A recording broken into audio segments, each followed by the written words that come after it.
Antes de começar, respire fundo. Deixe o celular de lado. E apenas ouça. Há um preço que quase ninguém vê, mas todos pagam. É o preço de querer ser alguém. Não alguém comum, mas alguém importante. Reconhecido, admirado, lembrado. Desde cedo, somos ensinados a competir, a correr, a provar o nosso valor diante de olhos que nunca estarão satisfeitos. E nessa corrida invisível, deixamos para trás o que realmente somos. Vivemos em uma era onde o ser foi substituído pelo parecer. O silêncio se tornou um luxo, e a simplicidade um fracasso. Nietzsche dizia que quem luta com monstros deve cuidar para que não se torne um deles.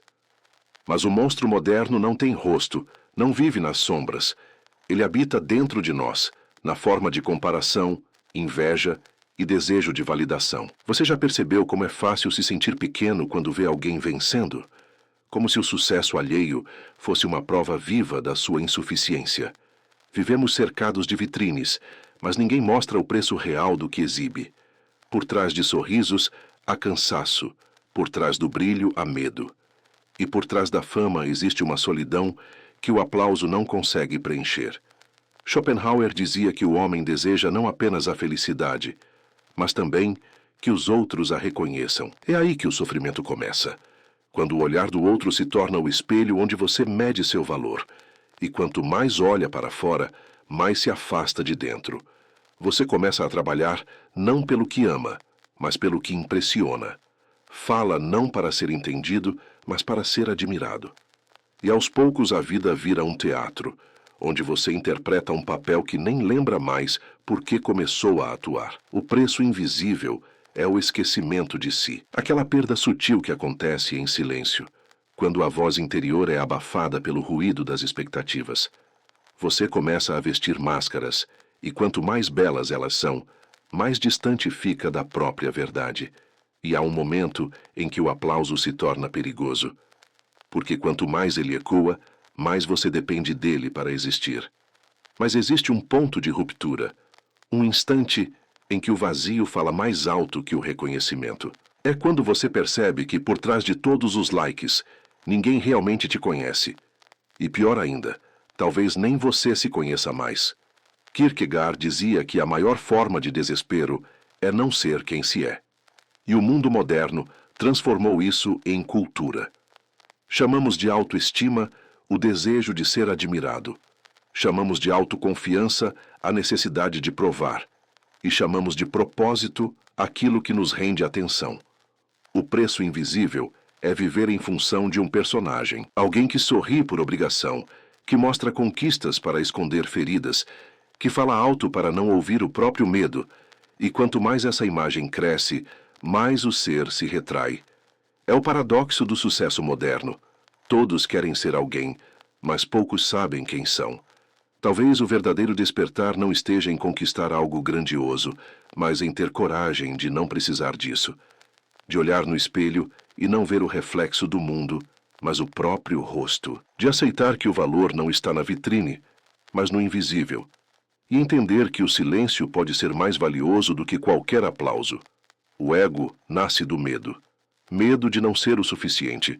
Medo de ser esquecido, rejeitado, ignorado.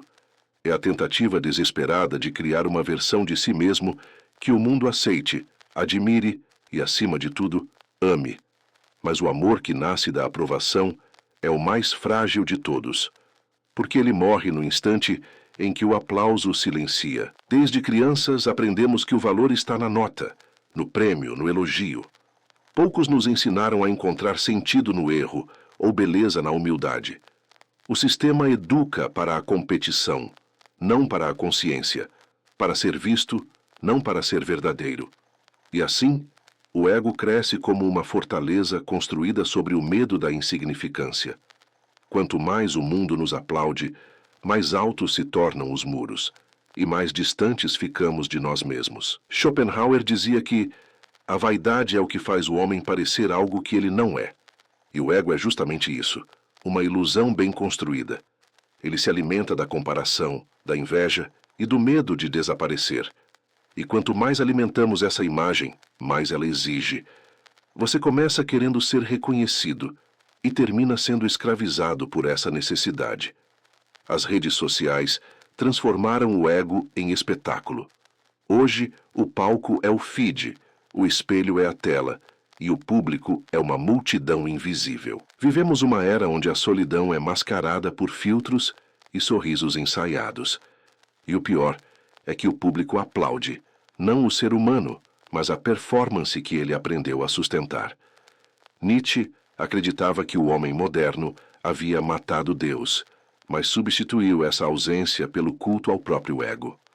Hoje, não há templos, há telas, não há orações, há postagens, e a fé foi trocada pela validação.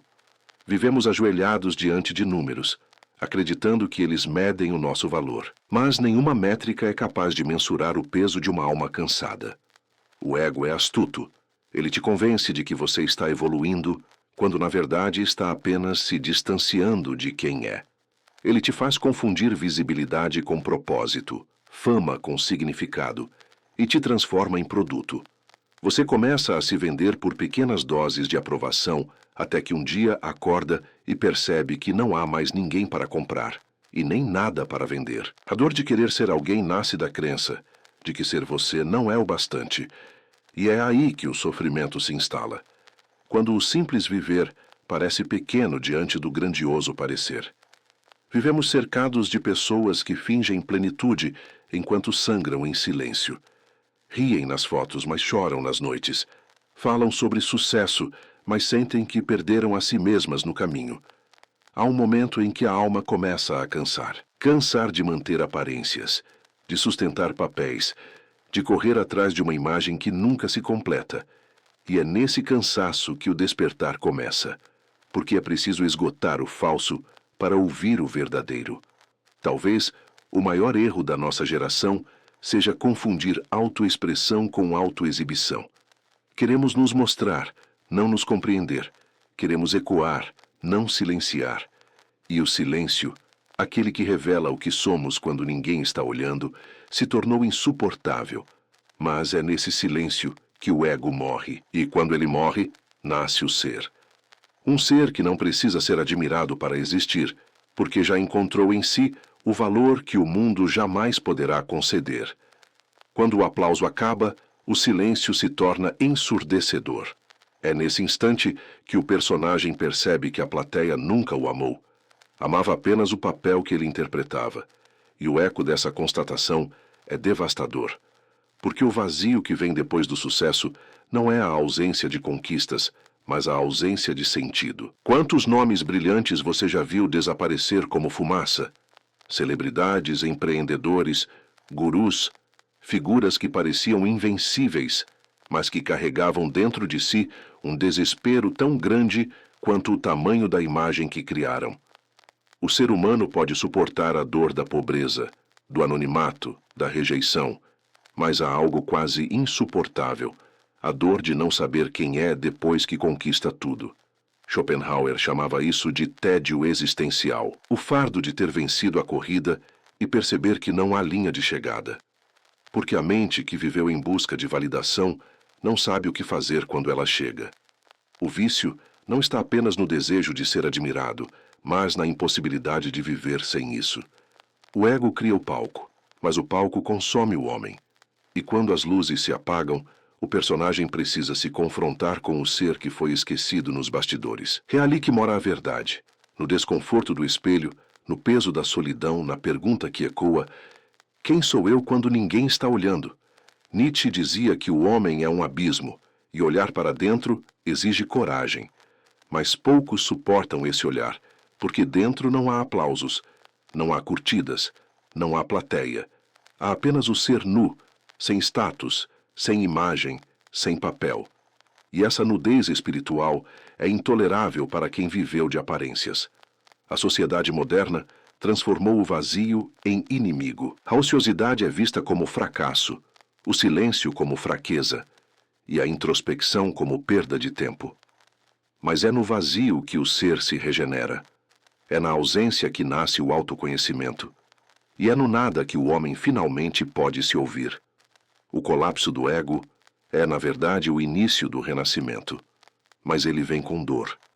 a dor de desmontar a própria ilusão, de admitir que você construiu uma vida para agradar quem nem lembrará do seu nome. A dor de reconhecer que o sucesso sem propósito é apenas uma forma elegante de autodestruição. Kierkegaard falava do salto da fé, o momento em que o homem precisa abandonar todas as certezas para encontrar o sentido. Talvez esse salto não seja religioso, mas existencial.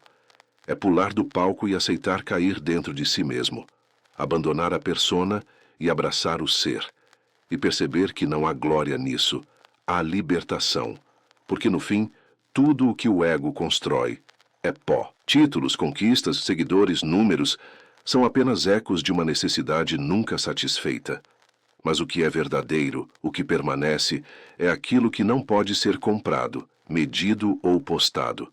É o silêncio de quem encontrou paz, não por ser alguém, mas por finalmente poder ser. Quando o personagem começa a ruir, o ser desperta. É um processo lento, doloroso e, às vezes, solitário, como descascar camadas de mentira até tocar a pele viva da verdade. No início, há medo, medo de desapontar, de desaparecer, de ser esquecido. Mas o que se descobre nesse caminho é que a lembrança dos outros nunca foi o que dava sentido à vida. Foi apenas o que distraía o vazio que você evitava sentir. A alma cansada não quer mais aplausos, quer paz, quer silêncio, quer o direito de existir sem precisar impressionar. E é nesse ponto que algo muda. A busca deixa de ser por reconhecimento e passa a ser por autenticidade. O homem deixa de perguntar, quem devo ser? E começa a perguntar quem eu sempre fui. Nietzsche dizia que o homem deve se tornar o que é, mas esse caminho exige destruir tudo o que não é essencial. Exige dizer não às expectativas, desapegar da imagem, perder a necessidade de agradar. É uma espécie de morte simbólica, a morte do ego, para que o verdadeiro ser possa finalmente respirar. E nesse renascimento, algo silencioso acontece. A vida começa a fazer sentido sem precisar de aplausos. O homem autêntico é perigoso para o sistema, porque ele não é controlado pela validação. Ele não depende de curtidas, títulos ou aprovação. Ele trabalha não para ser admirado, mas porque encontrou algo em si que precisa ser expresso. A sua arte, sua voz, sua verdade não são instrumentos de status, mas de libertação. E é por isso que poucos suportam a autenticidade. Ela revela o vazio de quem vive de aparências. Schopenhauer dizia que o sábio é aquele que aprende a contentar-se consigo mesmo. Essa é a liberdade que o mundo teme. A liberdade de não precisar provar nada. Quando você não vive mais em função do olhar alheio, descobre que a verdadeira riqueza é o tempo. O tempo para pensar, sentir, existir. E o verdadeiro luxo é a paz interior. A serenidade de não competir com ninguém. Mas o ego tenta resistir. Ele sussurra que, sem status, você será esquecido. Que, sem reconhecimento, sua vida perderá valor. Mas essa é a mentira final. A última defesa de quem está morrendo. Porque a verdade é simples. Ninguém se lembra de todos, mas quem viveu em verdade deixa marcas invisíveis. Não nos aplausos, mas nas almas que tocou. A autenticidade é o antídoto do vazio, porque ela não busca preencher, busca compreender. Não exige palco, mas presença. E quando você passa a existir em plenitude, o sucesso se torna apenas consequência, não a razão de viver. O verdadeiro triunfo é poder olhar para si e não sentir vergonha do que vê. O retorno à essência não é um evento, é um processo. E cada passo exige coragem para perder o que não é seu. Perder máscaras, papéis, ilusões. E compreender que ser alguém nunca foi o problema. O problema sempre foi tentar ser o que o mundo queria. Quando o homem se reconcilia com o próprio silêncio, ele não precisa mais provar o seu valor, porque ele é o valor. Há um instante em que tudo o que antes parecia essencial se torna pequeno. Os títulos perdem peso, os números deixam de significar vitória. E o ego, esse velho tirano, começa a silenciar. É o início do renascimento. Mas não há luzes, nem festa, nem público. O renascimento do ser é um ato íntimo, silencioso e, às vezes, brutal, porque ele exige morrer para o que você acreditava ser. O homem renascido não carrega pressa. Ele aprendeu que a urgência é a linguagem dos que têm medo de não serem vistos. Agora ele age no ritmo da consciência, com o tempo dos que entenderam que o destino não é um lugar, mas um estado. A serenidade se torna força, o silêncio, sabedoria, e o propósito, um retorno, não uma busca. Nietzsche dizia que aquele que tem um porquê enfrenta qualquer como. Mas esse porquê não é a glória nem a fama, é a coerência. É viver em harmonia com aquilo que se é, mesmo que ninguém aplauda. Esse é o novo sentido do ser.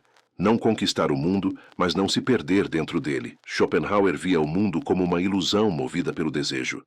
E talvez o renascimento seja justamente a capacidade de desejar menos, não por desinteresse, mas por clareza. Porque quanto menos se deseja, mais se percebe o essencial. E o essencial raramente é visível. É o ar que se respira sem esforço, a paz de dormir sem máscara, a leveza de não precisar parecer para existir.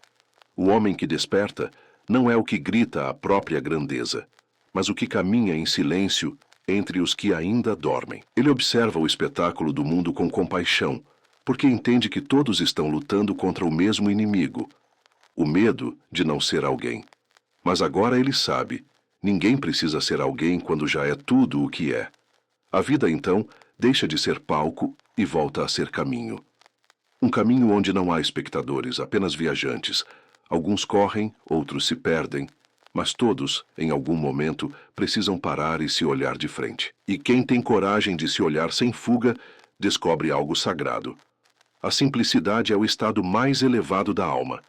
Kierkegaard dizia que o desespero é a ausência de um eu verdadeiro. E talvez a felicidade seja o reencontro com ele. Não a felicidade superficial, feita de sorrisos exibidos, mas aquela que nasce no silêncio da aceitação. Aceitar a própria história, os erros, os atrasos, as quedas, e perceber que tudo foi necessário para chegar até aqui. O renascimento do ser é o fim da comparação, porque quem se encontrou não precisa medir-se, e quem compreendeu não precisa vencer. O homem livre não é o que conquista tudo, é o que pode perder tudo e ainda permanecer inteiro. Essa é a liberdade que o mundo não entende, a de quem não se curva mais à necessidade de provar nada.